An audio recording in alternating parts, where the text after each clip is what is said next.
I gripped my son's tiny hand as we hurried through the crowded terminal, my heart pounding like a war drum. The overhead speakers crackled, announcing another flight departure, but the words blurred in my ears. I could barely focus.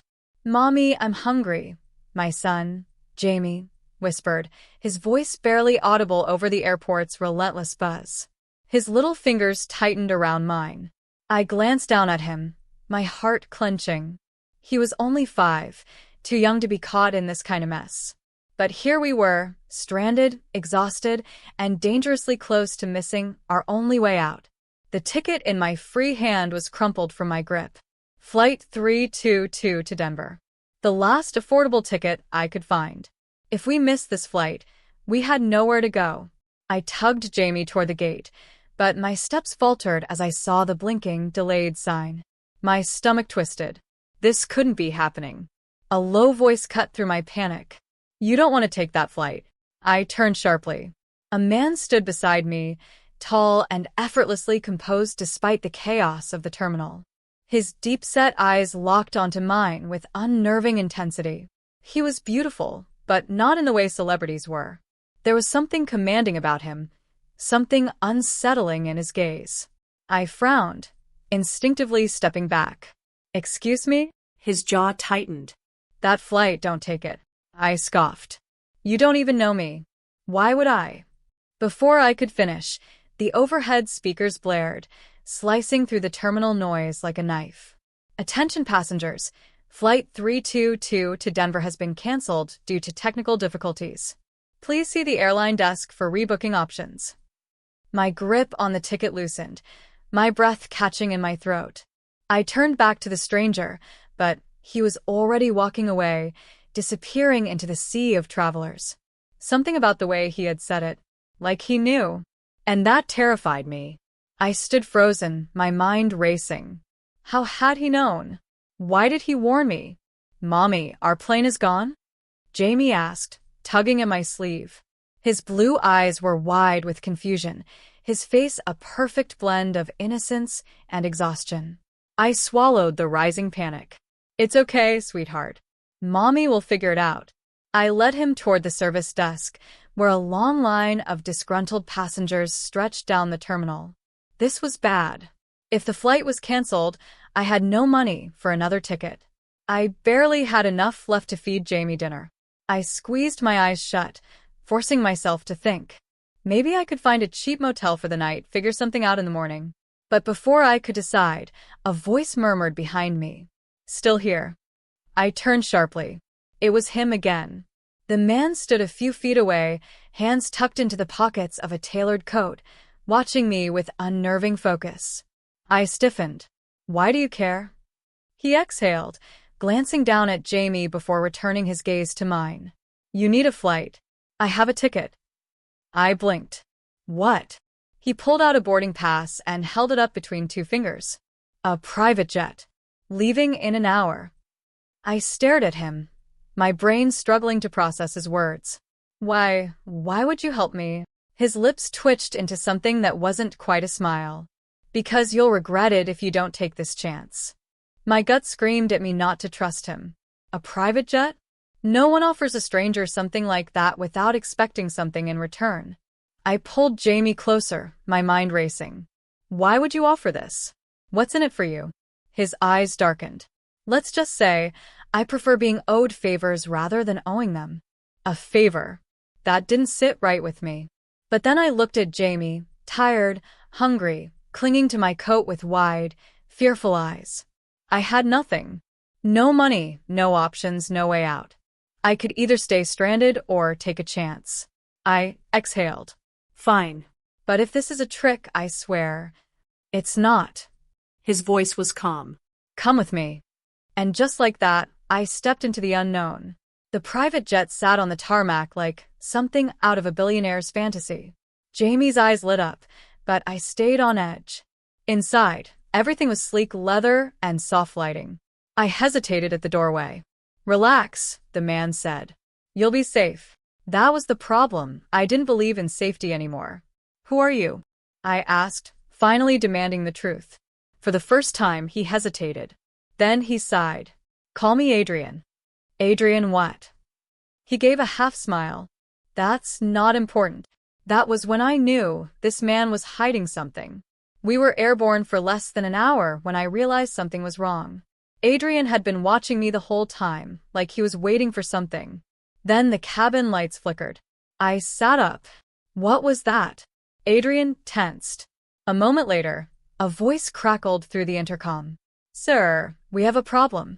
His jaw tightened. I know. My stomach dropped. What had I just walked into? The pilot's voice returned, clipped and urgent. We need to land. Now. Adrian stood, pulling a phone from his pocket. Divert to the secondary location. Secondary location? I grabbed his wrist. What's happening? His gaze met mine, colder than before. We're not going to Denver. I felt the blood drain from my face. Then where are we going? His lips parted, just as the plane lurched, sending us both crashing into the seats. Jamie screamed. The engines whined. The cabin tilted. And suddenly I realized this wasn't just a flight. This was a trap. I braced myself as the plane plummeted toward the ground. Jamie was crying, gripping my arm with all his strength. I wrapped myself around him. Adrian grabbed the intercom. Get control. But it was too late. The jet hit the ground hard. The impact slammed through my body, the sound of metal screeching and glass shattering filling the air. Everything spun. Everything hurt. Then, darkness. I woke to the sound of crackling flames. My head throbbed. My arms felt heavy. Jamie. I turned, my heart stopping until I saw him curled up beside me, breathing. Alive. Adrian was already moving, his face shadowed by flickering firelight. We need to get out of here, he said, his voice calm.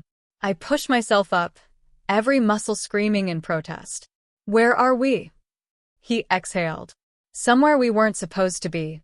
I stared at him, the reality sinking in. I was stranded, with a man I didn't trust, and no way to escape. The wreckage of the plane loomed behind us, smoldering in the night. I pressed Jamie against me, watching Adrian. You knew this would happen, didn't you? His expression hardened. No. But I had a feeling. I narrowed my eyes. You still haven't told me who you really are. He hesitated. And you still haven't asked the right question. Something cold settled in my chest. Because for the first time since meeting him, I wondered if Adrian was more dangerous than I ever imagined. Adrian finally spoke. You weren't supposed to be on that flight. My body stiffened. What? His gaze locked onto mine. That flight wasn't delayed. It was never supposed to take off. My breath caught. You mean? Yes, he said quietly. Someone tried to make sure it never landed. Someone tried to kill us. And suddenly I understood. Adrian hadn't saved me by accident. I was part of something bigger. And I wasn't sure I wanted to know what. The weight of Adrian's words slammed into me like a freight train. Someone wanted that plane to never land, which meant someone wanted us dead.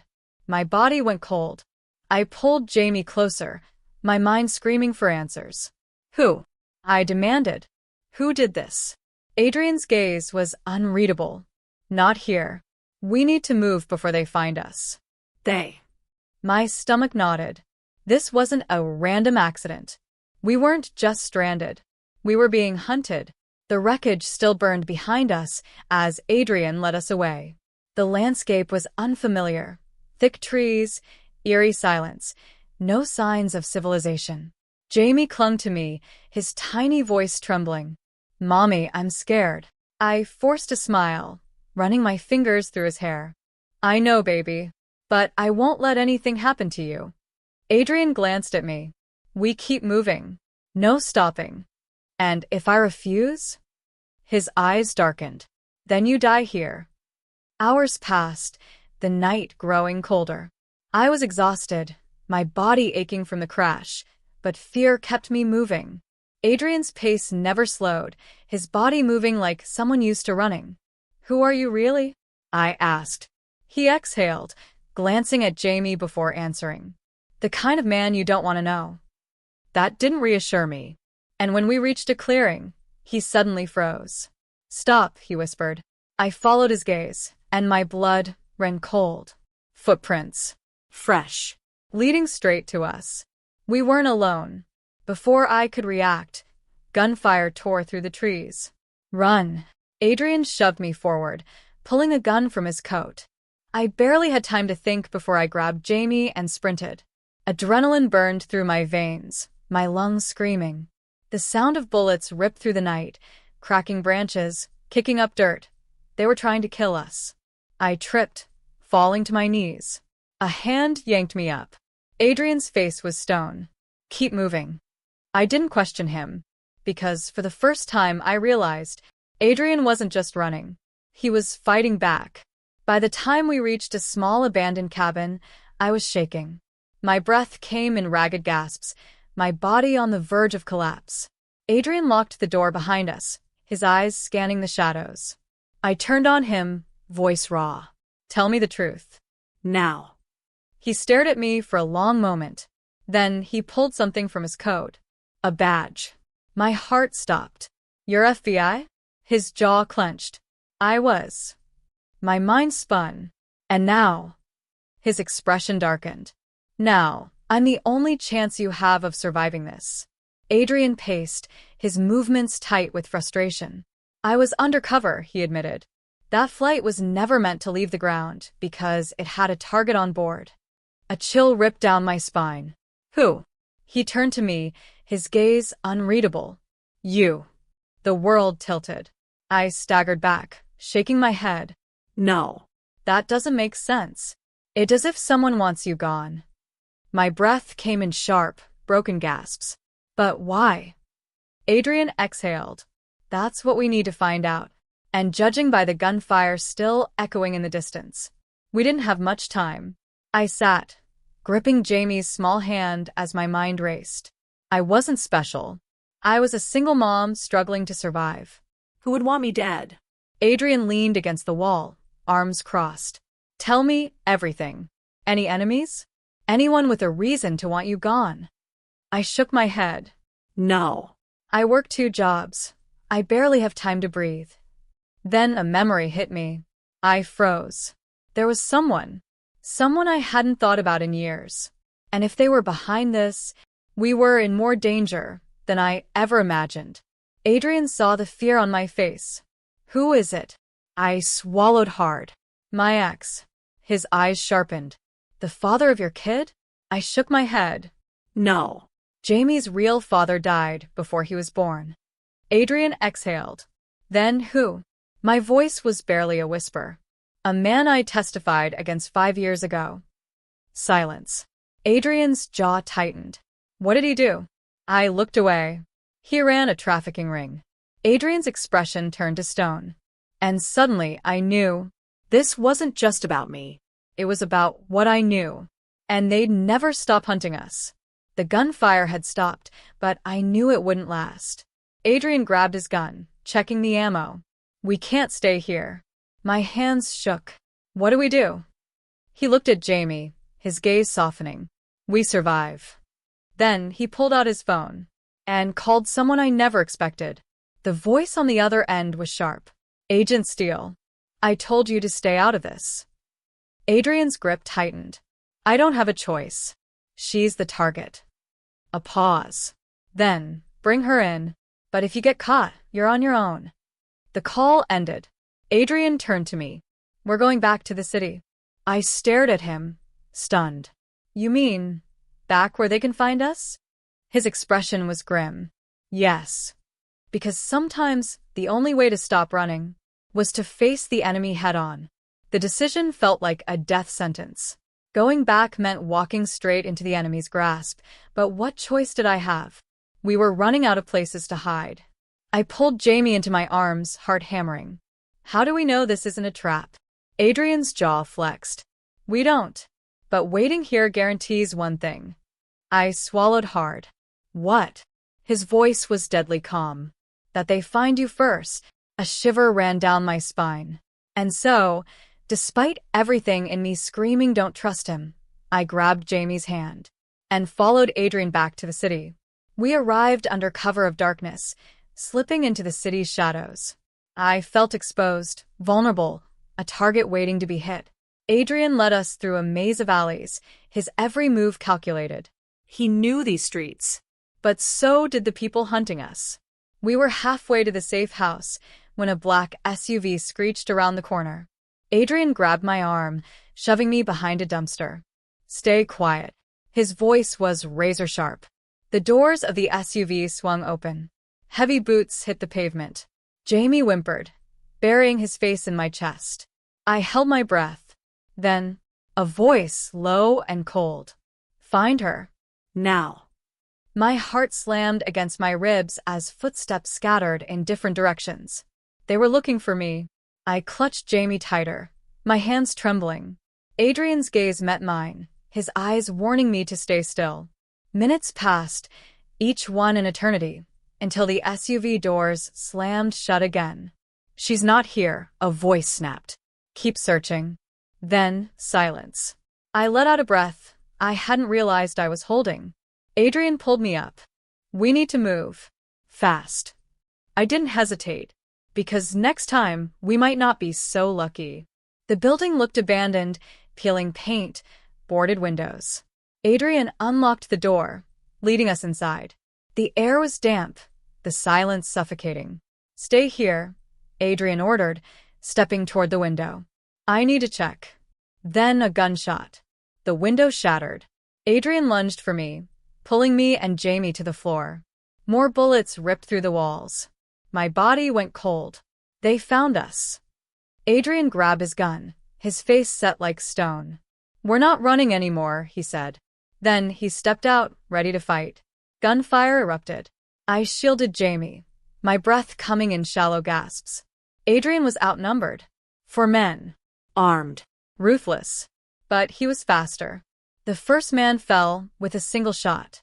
The second tried to retreat, too late. I squeezed my eyes shut as another shot rang out. Then, silence. I slowly lifted my head. Adrian stood, breathing hard. The men were down. He turned to me. "We need to end this. Tonight." I knew what he meant. No more hiding. No more running. It was time to fight back. We drove in silence, heading straight for the man behind it all. My ex, the monster who had never forgotten what I did to him. Adrian loaded his gun. "Stay close. Do exactly as I say." Jamie clung to me, his small hands trembling.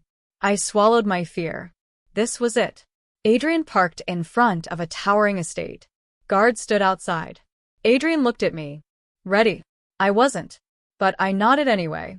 Because this ended tonight. The moment we stepped inside, he was waiting. My ex.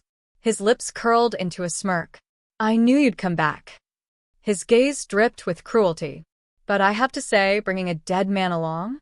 He flicked his gaze to Adrian. "That's bold." Adrian's expression didn't change. Neither did his grip on his gun. "You made a mistake," Adrian said. My ex chuckled. "And what mistake was that?" Adrian's eyes darkened. "Letting her live this long." The room exploded into chaos. Adrian moved first, his gun flashing. 2 guards down. My ex lunged for me, fingers closing around my throat. Jamie screamed. I fought back. My nails raked his face, my knees slamming into his ribs. He cursed, shoving me back, just as Adrian's gun pressed against his temple. "Game over," Adrian said. My ex laughed, blood dripping from his mouth. "You'll never be safe," he whispered. Then he lunged for his own gun. Adrian didn't hesitate. A single shot, and it was over. Silence filled the room. I stood, shaking, staring at the body on the floor. He was gone. For the first time in years, I could breathe. Adrian turned to me. "It's done." Jamie buried his face in my shoulder. "Is the bad man gone?" I kissed his forehead. "Yes, baby. He's gone." Tears burned my eyes. I had spent so long running. Now finally it was over. The next morning, the sun rose on a new life. Adrian packed a bag, his job done. "You're free now," he said. I looked at him, my heart pounding. "Where will you go?" He smirked. "Wherever trouble takes me." A pause. Then softer. "Unless you need me to stay." I swallowed hard. For the first time in years, I wasn't afraid. And for the first time, I didn't want to say goodbye. So I whispered, "Stay." And for the first time, Adrian didn't walk away.